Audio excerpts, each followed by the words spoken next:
kye kimu. Mu kaseera ke kamu njagala okunga bannayuganda mwenna abali eyo nti bwe mulaba omuntu yenna, omubbi yenna, omuzigu yenna oba omumenyi w'amateeka yenna ng'alumbye munnayuganda, ng'alumbye edduuka lya munnayuganda oba ennyumba ya munnayuganda, okulinyagulula kubanga ayina bendera y'eggwanga, mumukoleko ng'amateeka bwe galagira.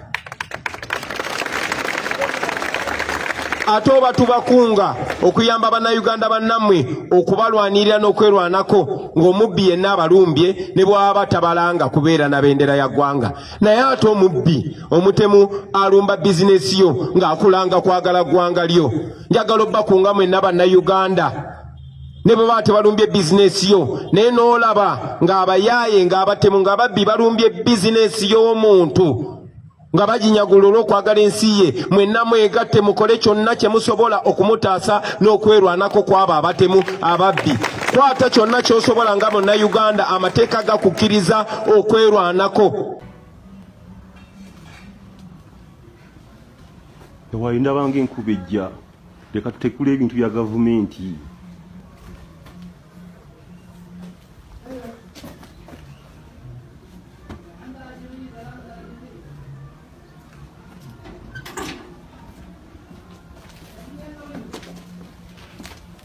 Yagira enkuba ejja gikuba. Enkuba ejja kuba bendera ya gavumenti.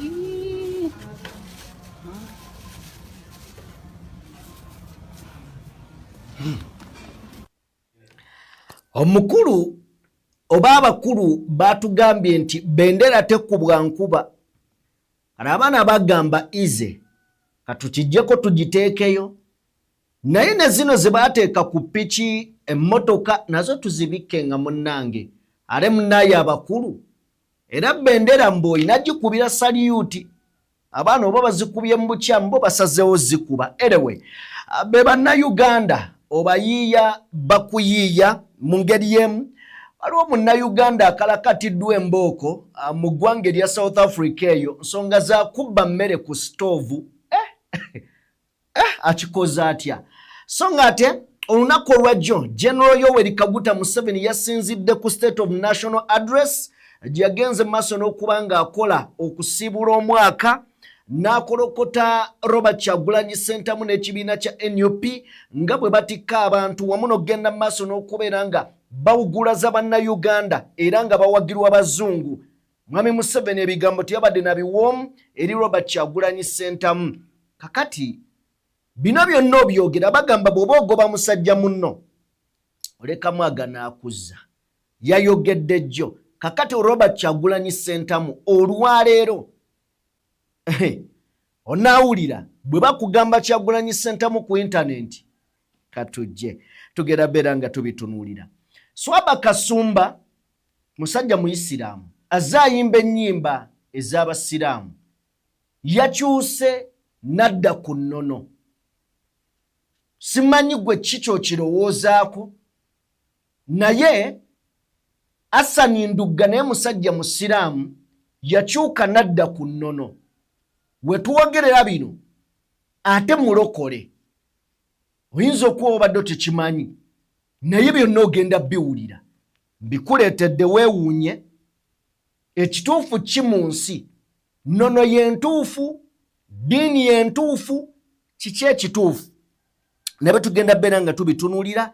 Obubenje obwaguddewo olunaku olwajjo waliwo obwabaddewo nga bubwenje nga ko keewuunyisa bwewuunyisa so nga ate waliwo obulala baasi zakutte emiriro nazo tugenda beera nga tuzitunuulira. Dr. Sarah Bireete ayongedde okubeera nga ensonga y'erinnya. Omukutu ogwa DW guvuddeyo ku nsonga ya Sarah Bireete ne guteeka ku nninga General Muhoozi ne Mwami Museveni era bagasse eddoboozi lyabwe ku Robert Kyagulanyi Ssentamu. International media zitandise okujja n'amawulire ag'omutunuulizi w'ebyobufuzi ono Sarah Bireete era omulwanirizi w'eddembe Dr. Mulamba. CDF General Muhoozi bamugambye ebintu bye byayogera agenda abyogerera eri. Sijja kwogera oba kukozesa kigambo mukulu kye yakozesezza naye bamugambye genda obyogerera eri. tugenda beera nga tubitunuulira ne Frank Gashumba tumina mu mbozi y'olunaku olwayo katukole bwe tuti tujje ne kibooko.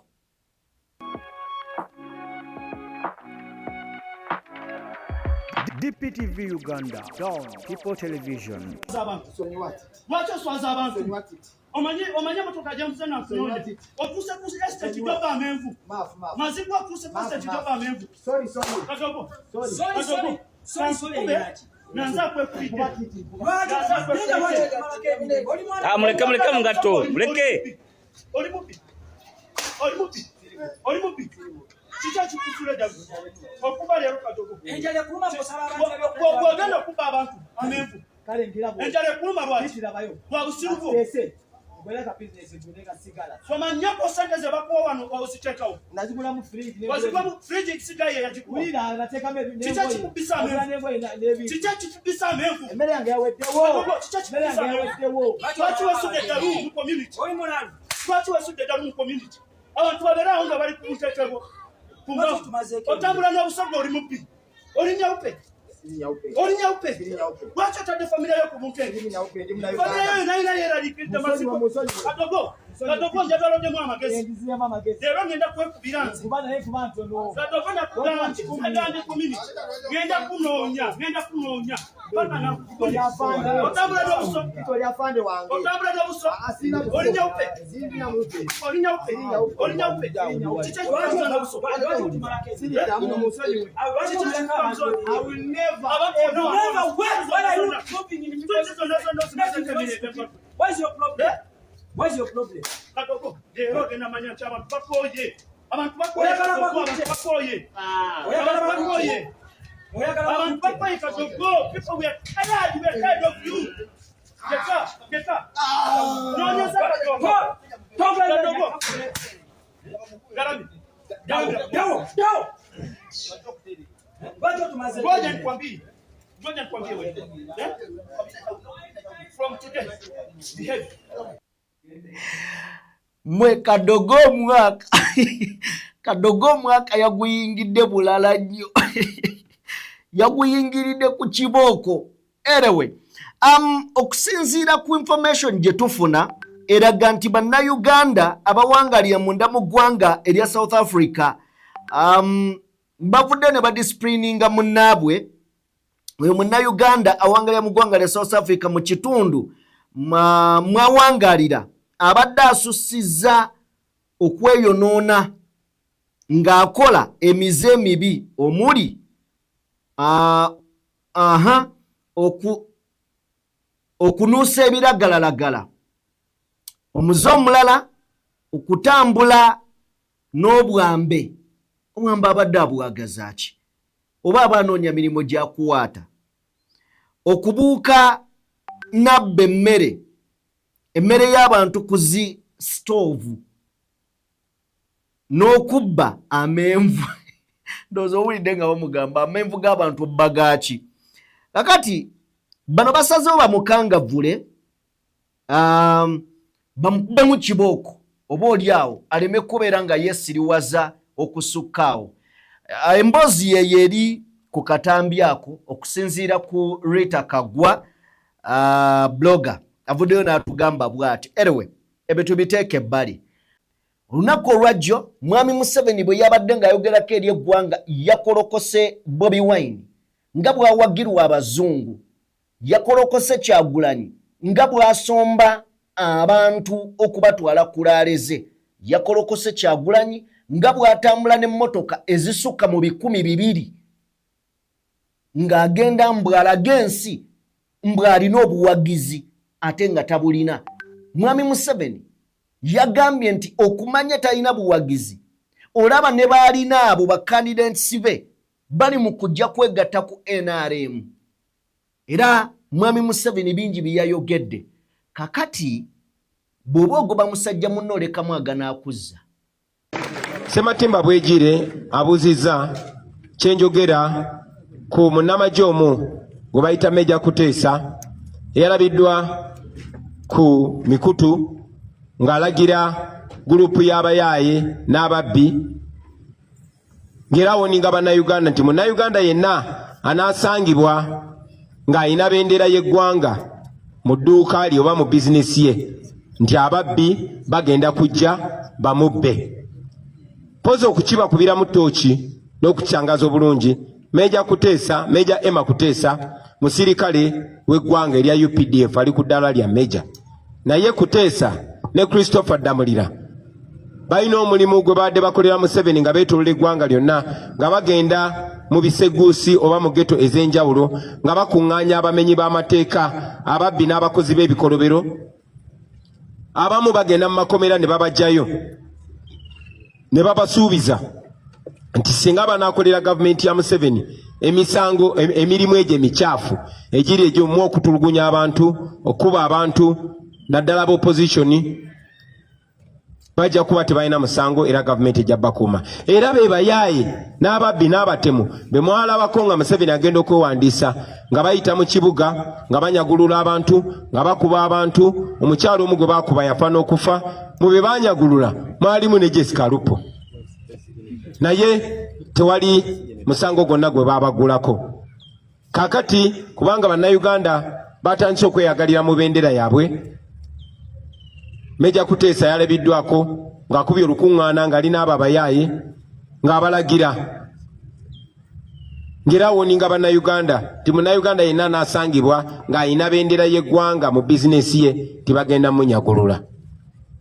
Kino kye ŋŋamba Meja Kuteesa n'eddamulira n'abo be bakolera ti mmwe abali ku likodi nga muvugumaganya yunifoomu y'amagye g'eggwanga nga mulagira abamenyi b'amateeka okola ebikolobero, njagala mumanye ti kino tekikoma kati.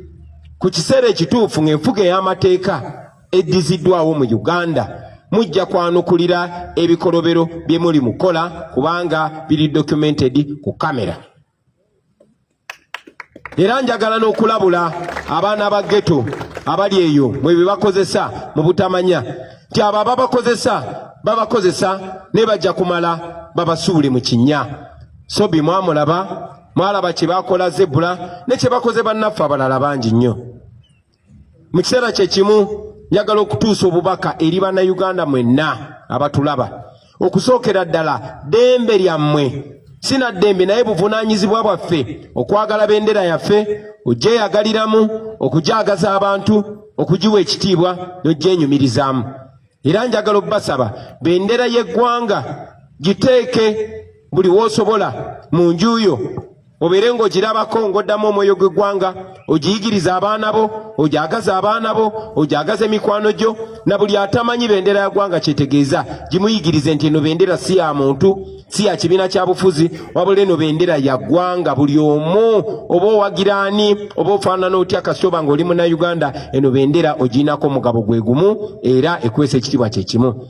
Mu kaseera ke kamu njagala okunga bannayuganda mwenna abali eyo nti bwe mulaba omuntu yenna, omubbi yenna, omuzigu yenna oba omumenyi w'amateeka yenna ng'alumbye munnayuganda, ng'alumbye edduuka lya munnayuganda oba ennyumba ya munnayuganda, okulinyagulula kubanga ayina bendera y'eggwanga, mumukoleko ng'amateeka bwe galagira.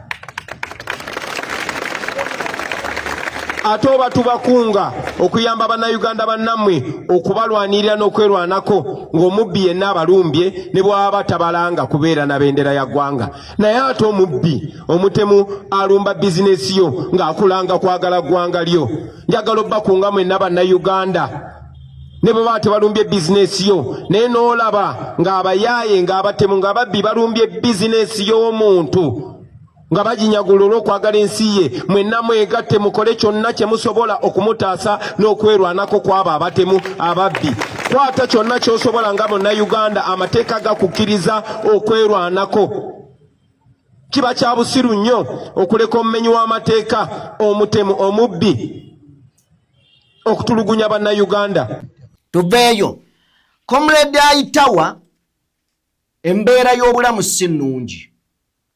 Gwe wenna alina ennamba ya muganda waffe Aitawa, embeera y'obulamu si nnungi. Ali ku kitanda yeetaaga obujjanjabi. Twategeddeko nti ayina ebiringa ebizimba kyensuubira nti kiyinza okubanga siri musawo ne kiyinza okubanga kyavudde ku ulcers era nga bw'omulengerawo ali ku kitanda ayitawa. So gwe wenna Munnayuganda ayina ennamba y'ayitawa osobola omukubirako, osobola okumukubirako. Waliwo amannya agampeereddwa wano ttiimu eya DPTV Uganda.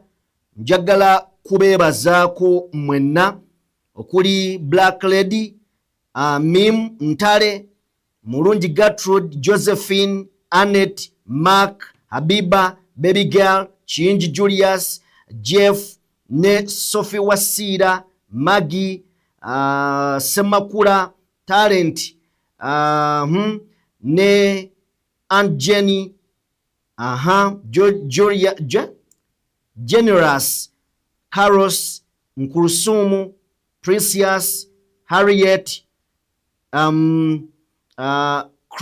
Crowe, ne Joyce, Crowe, ne Joyce Semakula. Mwasindise ensimbi emitwalo 6 gigende ku kuyamba abaana abali mu field. Mwebale nnyo, mwebalire ddala. Ne bwe zantuuseeko twakoze bwe tuti. Olw'okuba nti eri waliwo obwetaavu neno waliyo obwetaavu. Kakati bali nabawaddeko then ne tuwaako ne ayitawa. Kwa ayitawa ali mu bwetaavu ate tewali ssente. Ne bano bali mu bwetaavu kuba tubeetaaga singa baba bavuddeko tomanye kikiyinza tuuka ku mukulembeze. So kakati nasazeewo ssente ezo ne nzigabanya. Ayitawa ne muweereza 3 ne bali ne mbaweereza 3. So banayi tweyanza nnyo, tweyanzeege. Mwazimpeeredde kirala kuwa bali abali mu field naye ate nga n'ayitawa yeetaagisa. Naawe ali eyo ng'olina ennamba y'ayitawa mutuukirire. Bambi muyambe alongoosebwe. Atasobodde mutuukirira then osobola okuntuukirira either ne nkuwa ennamba ye oba n'ozisindika. Anyway, tuveewaawo tugende mu nsonga endala. Ayitawa tukusabira osobola okubeera nga otereera, Mukama akuwa obugabirizi olongoosebwe. Kakati ensonga ya fulaga ya bendeweera. Bendera no tefuuse bendera, fulaga tefuuse fulaga. Abasumba bagamba musaaga, naffe tugenda yina nazo.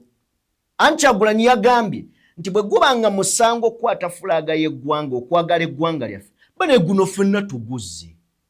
Guno ffenna tuguzze. Kya kitiibwa okusiba omwana n'abuuza taata baakusibira ki, maama baakusibira ki? Tebansibira kwagala ggwanga lyange. Kakati abasumba batandise mutuwe. Kunkubanga osanze ku tteno bendera obanga nga nze mba njagiweeka kumpi mundabenga nezzolo atambula kwaiminyunga mbootya waayi ng'oyisinziirawa okumera obulevu buno bwa waggulu gwe ng'ogamba mbojja kunkontroli nga hawu waayi nga akutte mbu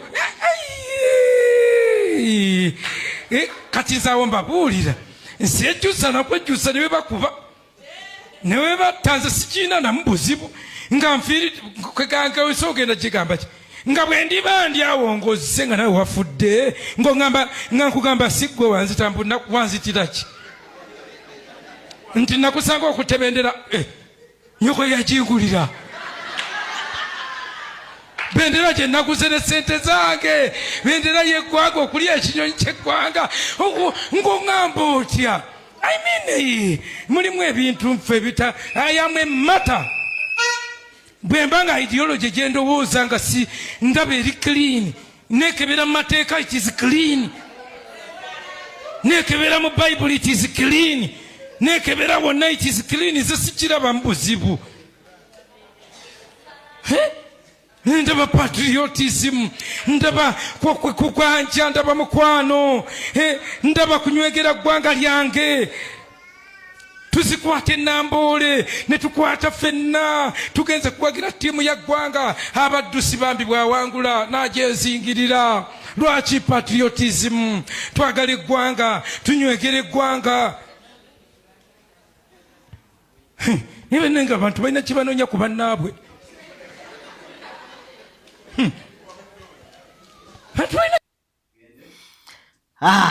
Bade mugenda tutwala tugende mu machachi tusabe nga tetwandigenzeeyo.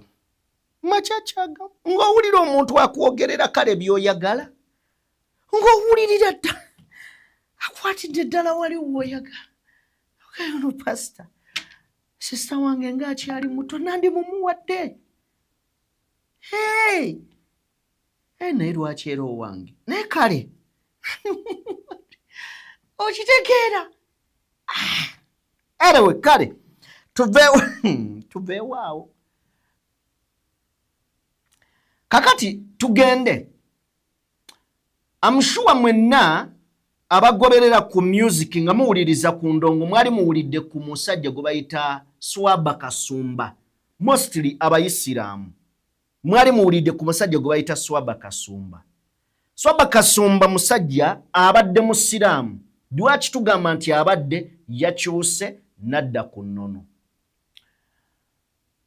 Nalabya akatambi kano ng'akyuka, soko katuwe. Olonze linnya kyerida mulyama Sidi Lubowa Bamweyana. Tolidda muzikiti. Nsaba bajjajja banteerewo ekibonerezo ekikakali singa balaba nga nzizemu okwefaananyiriza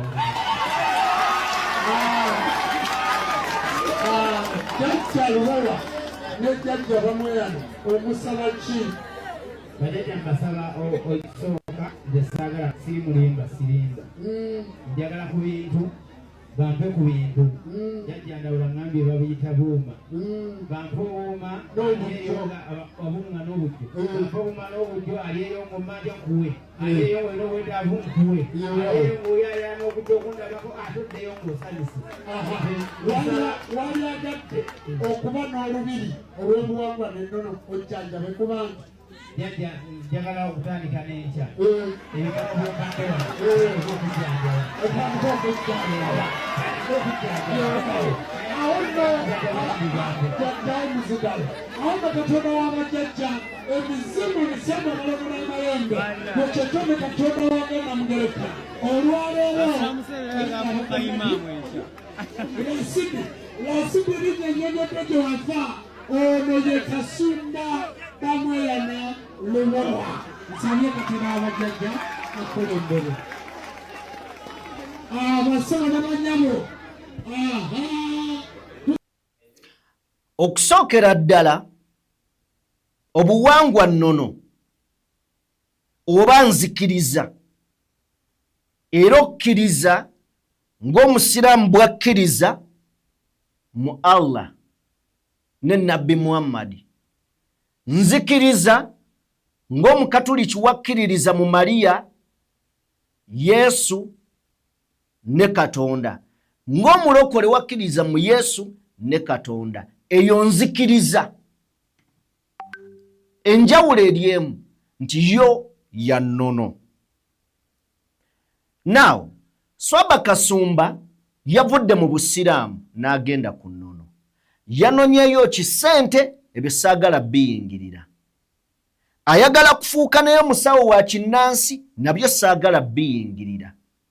Naye ekikolwa kino kye nalabyemu obuzibu nze nga nze. Okudda ku lugoye lwa munno n'oluvoola. Simanyi mujja kumpa bulobaano oba nze nkirabo obubi naye ndabanga abakitutte beyond oba ekyabadde kiteetaagisa. Njagala otuweeko katambi ako. Tandikemwemu basaba ne banyabo mutwale obukafiri bwammwe buwalabu mukwate obukafiri Yavawa. Yajimba alimina. Baitayo mina. Alimina. Ubewulira.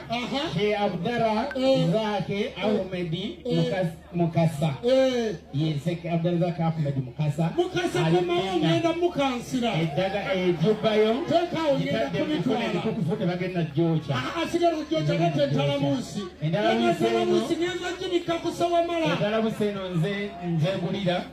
Era endala buseno yatwalo 5 ku Islamic Center mu town ku kibuga wakati ku Town Shopping Mall. Bali tune mitwalo 5. Era sikyasobola gyetaaga. Niwe nasigala nsaze sinyuma kakati nasaba nyabo. Mwebali. Saka dodo kasitejo zose kanzu ne kanzu direte ngibatwalire. Geno tuse kanzu baka sitejo tuse kanzu. Kingirama.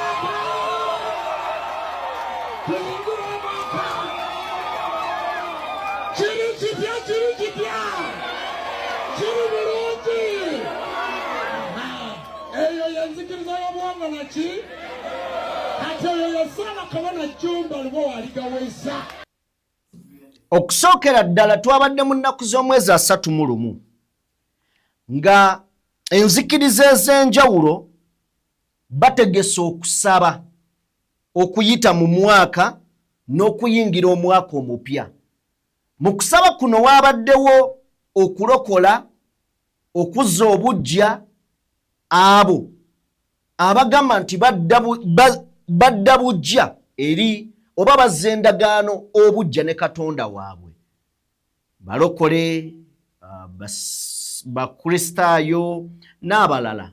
Kakati ne bano babadde bayingira mwaka bakoze omukolo gwabwe ng'abalala we bakola emikolo egyabaddeyo New Year, end of year.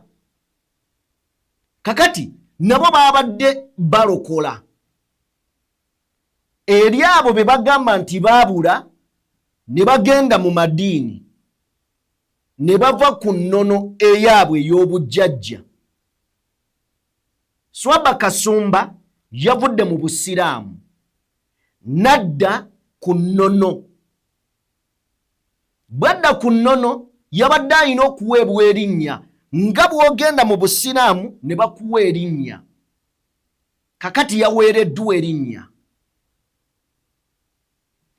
Mu linnya lino waliwo kye njagala okwebuuza. Sooke tufune akatambi akagenda tutegeeza ffenna Swaba Kasumba yaani. Then nzije ate nkubuulire ebintu birifa ne mu nsi. Soko bituwe. Abulumizibwenga atenderezebwenga abwekitiibwa amawanga gonna gamwatukenga mu nnimi zaago weewaawo.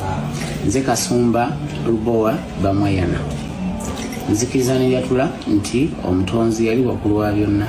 Mwebale nnyo mwebale ddala baganda bange abali eyo lubaale baaluma bamasheekh bahaj baafiz bashekat bahaj ne bahajjati n'abalala mwenna okusinziira kumanya eyo omutendera kwoliko ogw'obutezuula. Nze neezudde era nentegeera ekkuba ettuufu n'enzira ku butembe bwabajjajjange. Kati bwe mba nga nagoberedde enzikiriza ey'obuwangwa n'ennono nenjatulya era nenfulumya ekyo ekindi munda kitegeeza nti gwe atanjatulira era atanfulumiza mundeke baganda bange era bakwano bange mwerwaneko nammwe nga bwe neerwanyeeko olunaku luki nga mba mwogerwako. Naye bwe mba nga sikola makulu sikola mawulire siri kinene mu ggwe kitegeeza tosobola njogerako. Naye bw'obanga ssaawa zino tonalabayo ekigambo kyange tonagenda kumukugwayo tonakusitinzeeyo nga gwe ssaawa zino oli mukutu gy'abanna ogifudde bize kitegeeza nti kyenalabye naawe kyeweetaaga balale nekkuluma kufa nga waliwo gyosobola okuddukira mikono kirowooza ewa Jumba Lubowa aligawesa Ssaabakabona w'enzikiriza y'obuwangwa n'ennono. Osobola n'okuddukira kwabo abakuli okumpi kasita olaba nti banzikiriza ya buwangwa nannono. Nze Kasumba Lubowa Bamweyana. Kasumba Lubowa Bamweyana. Erya Swaba biri yabyejjeeko. Waliwo oluyimba lwa Hassan Ndugga ng'agamba neevuma eyantuuma Hassan nalyejjeeko kubanga lya Kiwarabu era n'atumenyera amannya ne kye gategeeza eri ng'agezaako okutwawulira nti amannya gano si ga Busiraamu ga Bawarabu nga bw'onaabeera nga ggwe Nabankema nga kitegeerekekerawo nti oli Muganda. Kakati n'amannya gano mbu ga Bawarabu bwe batyo babitaputa. Kakati ekirifa ne kyenjagala olabe mu mboozi eno nkuleetedde ate Hassan Ndugga. Ono yakonvatinze n'ava mu Busiraamu n'adda ku nnono. Naye Hassan Ndugga yakonvatinga okuva mu Busiraamu n'adda ku nnono. Era abadde nga mu bivvulu eyo byakuba nga Lubaale asuula n'abantu ebigwo tubirabyeko. Naliko kalenda awo ng'abantu bali mu audience baggwa. Kakati obudde buno Hassan yayina n'amasabo oba amasabiro nagambye nzikiriza. Naye obudde buno ono ayingira ennono Hassan Ndugga afuluma ennono. Ono ava mu Busiraamu ayingira ennono. Hassan Ndugga yava mu Busiraamu n'ayingira ennono ate afuluma agenda mu bulokole. Njagala otuwe ku Hassan Ndugga. Oyinza okuba nga obadde tokimanyi naye mutuweeko. Ali wa Musumba Robert Kayanja mutuwe. There is a singer here. Bangambe twalo muyimbi wano. Come up here. Omuyimbi jangu. Hopefully you guys know this guy. Abamuyinza okuba nga mumumanyi. Come over here.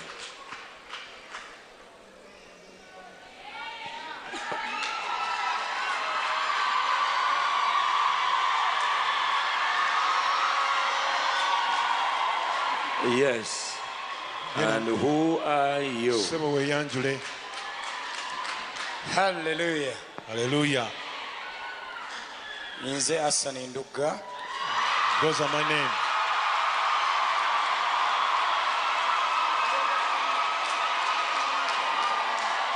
Abasinga bamanyi nga bintu bizibu oba Mukama Ntikula Omugugu. Also known as Bintu Bizibu or Mukama Ntikula Omugugu. Sajja wa Katonda neyanziza okuba nga ndi mu kifo kino. Man of God, I'm so grateful that I'm in this place.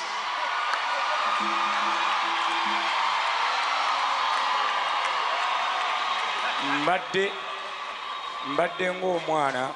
I was like a son. Ali ku kitaawe. With a daddy. Naye nga taata agula emmere n'awa neighbor omwana n'asula enjala. But the dad buys food, serves the neighbors. Nayimba oluyimba Mukama Ntikula Omugugu nga nnyimba true story.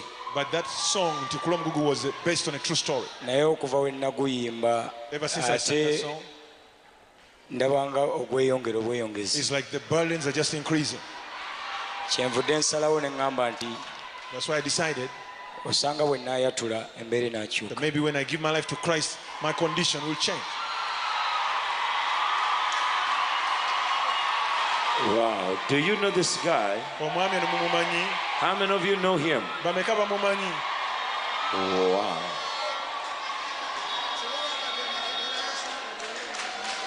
So today you have accepted Jesus Christ as your Lord and Savior. Your name is Hassan Ndugga. Hassan Ndugga. Hassan Ndugga. You said you wrote a song. Yeah, stand up, brother. You are now in the kingdom of God. You wrote a song called what? Olwasooka baluyitanga ebintu bizibu. Things are hard. Olwokubiri. You know me, I don't listen to those music, so I don't know. So just give us a sample of Bintu Bizibu.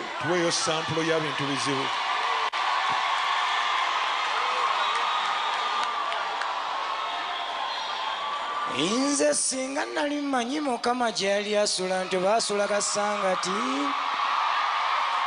nalikedde ku layini mubuuza mbulira engeri gy'akola ebintu bye engeri gye lusuubira ggwe gy'alina okubikola sigenda babirambika ebintu bizibuzibu nze tonsekerera naawe olina ebikusumbuwa omuntu gwe lusuubira eyandibadde bino jjo ng'ensimbi emuyitaba omusanga ku kagaali kyokka nga gw'olusuubira yanyoola mmoloka abawala bangi beesimbye ku bwannalulungi bali mu mpaka osanga bavuganya naye teri nnalulungi gwe nalinda bintu ono yakubiddwa embaga ebintu bezze busitraka yandibadde yakulira e Kampala wano naye osanga Jennifer musa omukazi omutono oyo atudde ku mutwe gwa Elias ebintu bizibugolola yandibadde mu lubiri nga yakulira abambowa naye omusanga akuntamu y'obuugi nga yeepika mbu akuba omuhangale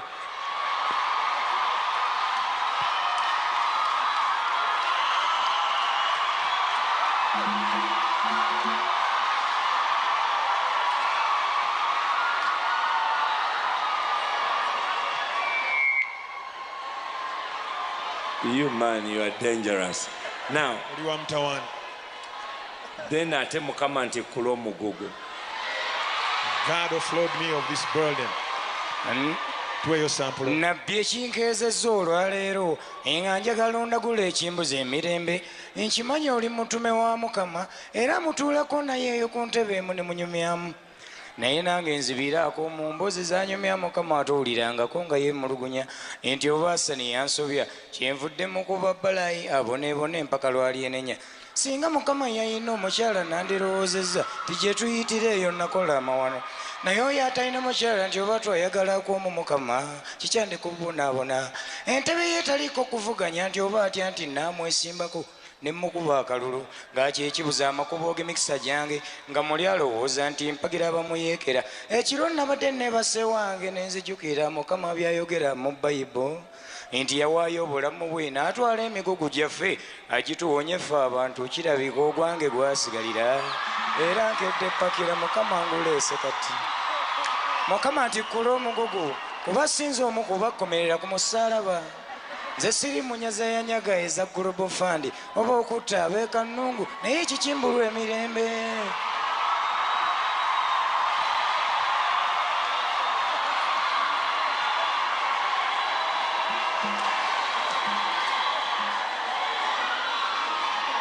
Hassan. Osazeewo okulokoka. You've given your life to Christ. Nsazeewo nga nzikiriza nga tewali ankasi. No one has forced me. It's my own decision.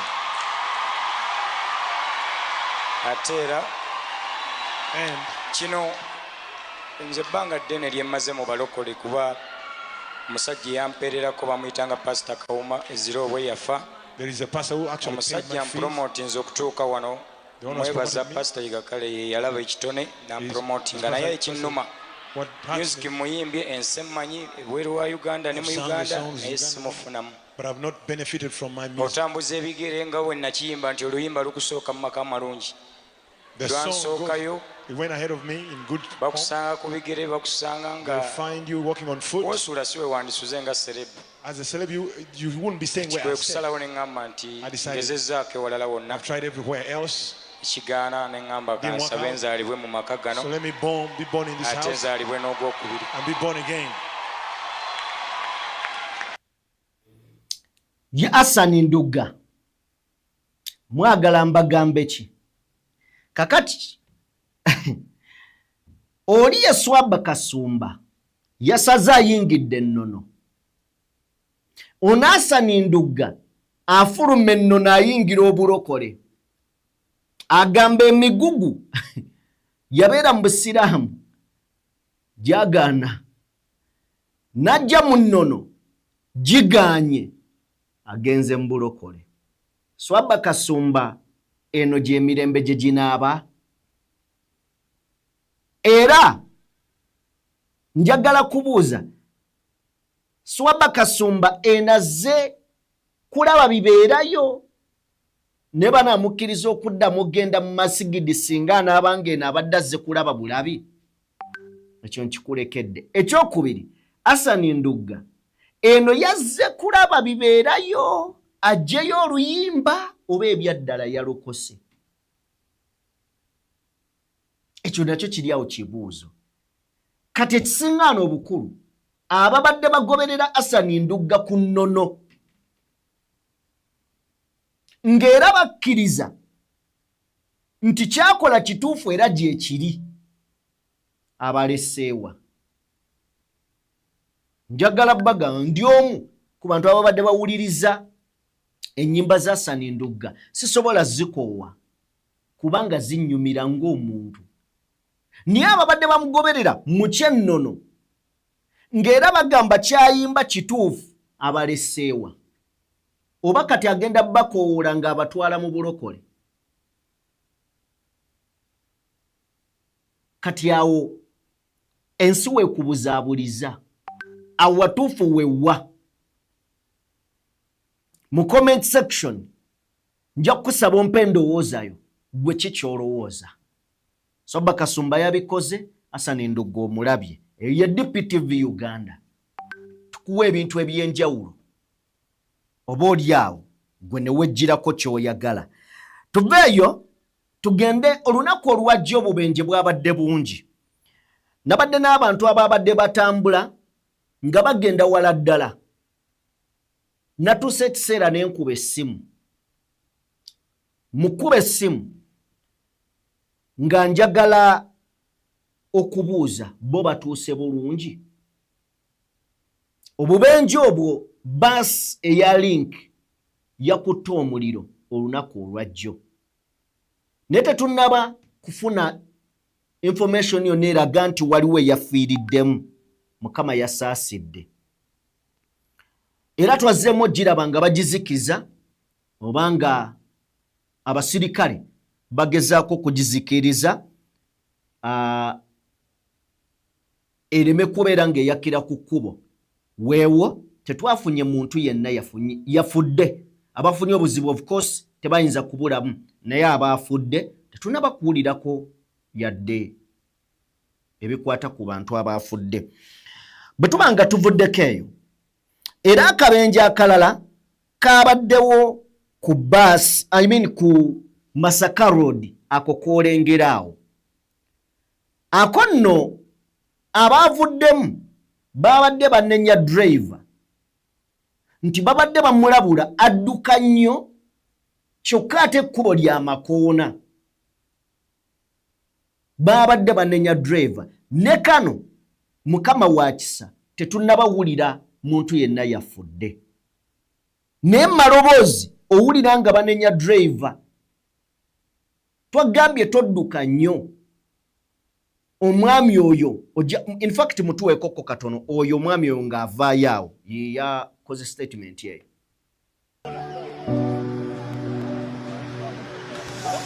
Allahu Akbar.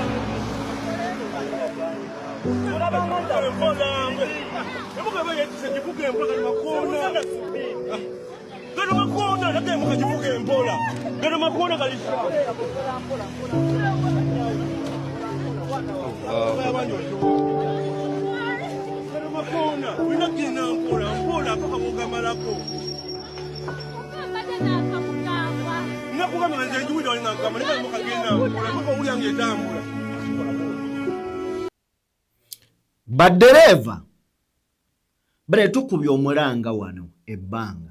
Baddereva b'ebidduka bw'obanga odduka ku kkubo njagala osooka okkirize nti gw'oli ogu omu.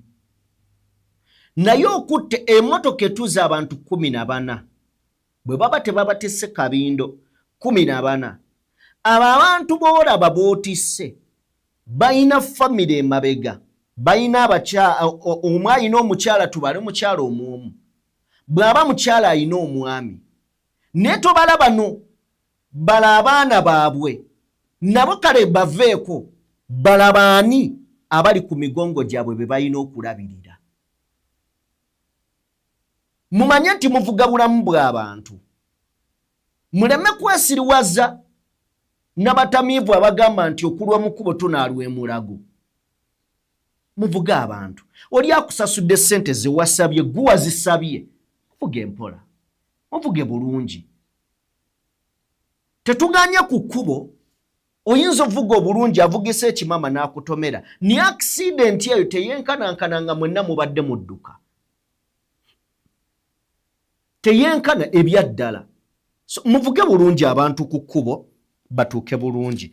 Kati waliwo kano ate ko keewuunyisa nako kaabaddewo olunaku lwajjo. Emmotoka ezo ziraba.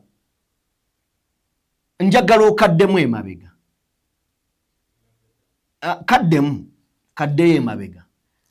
Akatambi kano nga bw'olaba emmotoka ezo zeetomedde naye nga esembayo mu maaso epaakinze. Kitegeeza omuntu omu ye yatomedde zaabadde mu layini, yatomedde ne zijja nga zeetomera nga bw'oziraba, eyo yesembayo mu maaso. Kati eri yatomedde ne zijja nga zeetomera. Okitegeera? Kati ate kano ko kaabadde fane. Anyway, ze nnaku enkulu ebyo by'ebyabaddewo. Obubenje bwabadde bungi nnyo.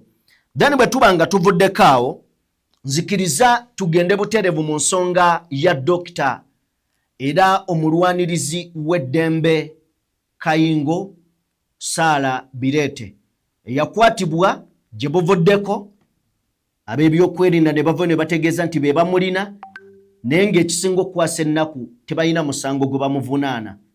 Era mukadde kano bali mu kunoonya musango ki gwe bayinza okumuteekako. Kino nno kya bulabe. Kakati emikutu egy'enjawulo okwetooloola ensi. Kubanga Sarah Birete w'amaanyi aza observing elections ebyokulonda oba ebyobululu mu mawanga mangi Ghana, Kenya, luddawa w'amaanyi. Emikutu givuddeyo ne gigatta amaloboozi ku bigambo Kyagulanyi bye yayogera okulwanirira Sarah Birete. DW Africa nenga mainly eri mu ggwanga lya Germany. Frank Ayiga yabadde reporting mutwe. Some Ugandans are expressing concern over the arrest of human rights defender and election observer Dr. Sarah Birete. Police say Dr. Birete is in custody and will be charged in court soon, though it's not clear what those charges are. She is the founding partner and executive director of the Center for Constitutional Governance, a Kampala-based watchdog that promotes electoral integrity, the rule of law, civic education, and accountability. Dr. Birete has long been an outspoken critic of the security forces' role in politics and has often warned about rising militarization in Uganda's political space. In her latest post on social media, she took aim at President Museveni for stopping on the busy Kampala-Masaka highway, causing a traffic jam that trapped motorists for nearly 20 hours for a route that normally takes just 2. The president had been campaigning in Mpigi, just outside Kampala. Okategedde erewe byebyo tuveewo tugende ewa Frank Gashumba. Nenga tetunavaawo ekifaananyi ky'eggwanga kyo tukitunuulira. Ekifaananyi ky'eggwanga kyo tukitunuulira. Era tugenda kusasula mwagala ensi yammwe. Ate tutandise ogyagala mutuggyako flag. Omukulu atuula mu kkubo amawulire gaago gali mu kulaga nsi yonna yakwasiza jjamu wa nnaku 2. Uganda. Tuveewo tugenda wa Frank Gashumba. Frank Gashumba adefendinga General Muhoozi naddala ku bigambo ensi yonna byalaba era byawulira nga Muhoozi abyeyogerera. Wuliriza Frank Gashumba. Oba mubaka abeerawo ne representative waawo si bwe kiri agent we every presidential candidate naye ali expected okubeera n'omuntu protecting interests ze. Ompulira ndowooza CDF kyeyagamba ko todda mpulidde mu kizannya n'okizannya. Genda olonde essaawa zonna z'oyagala. Ddayo awaka essaawa z'okubala akalo bwe zituuka ddayo olabe candidate wo aperformance atya.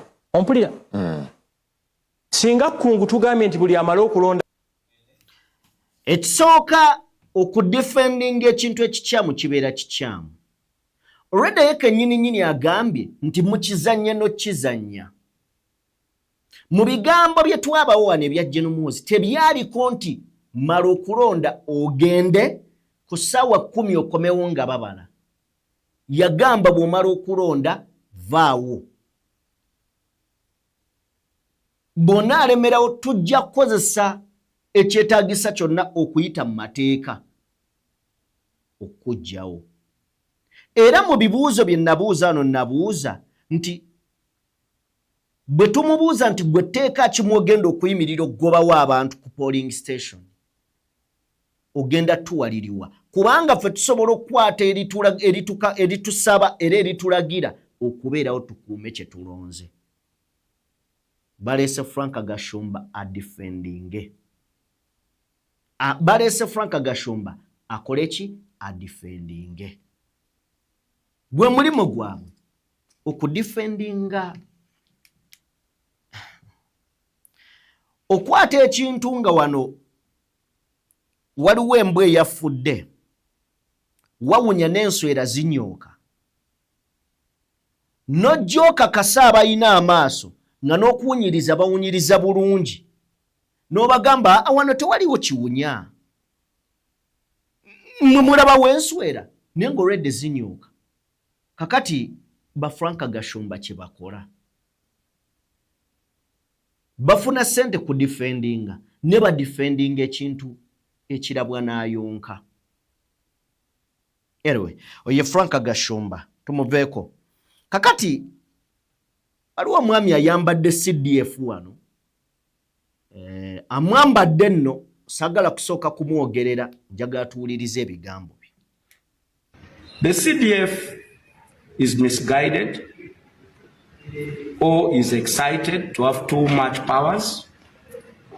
Vote and go home is an insult to citizens.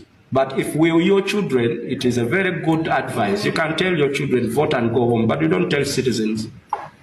Article 46 of the Constitution on Bill of Rights.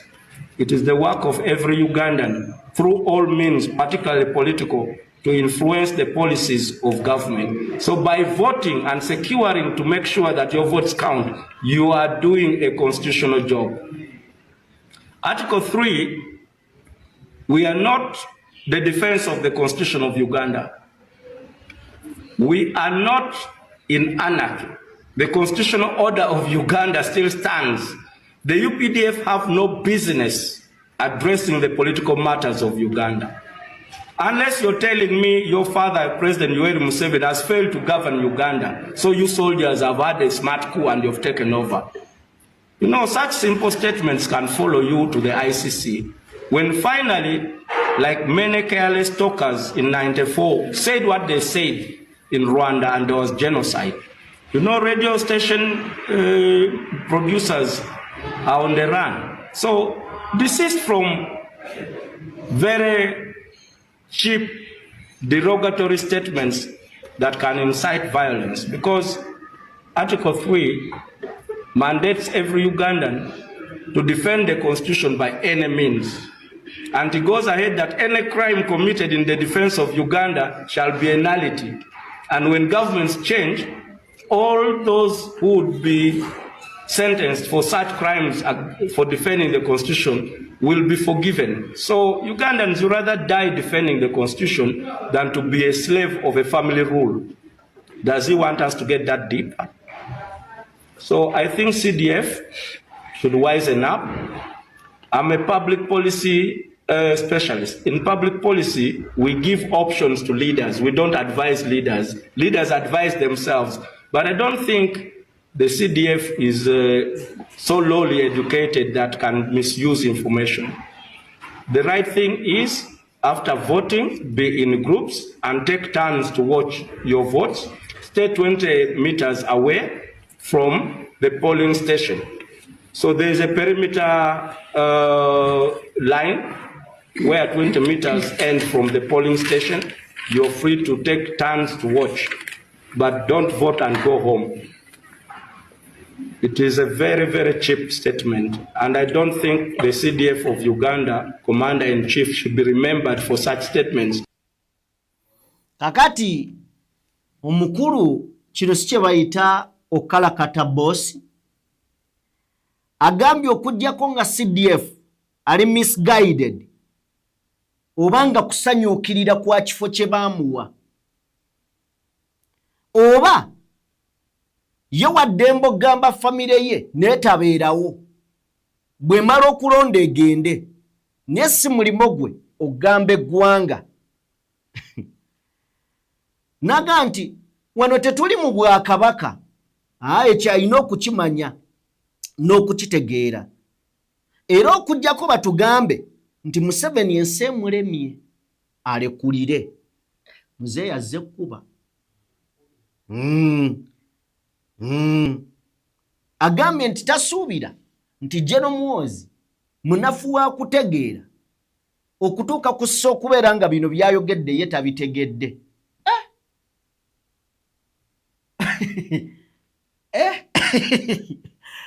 Muzeeyi abadde n'ekiruyi.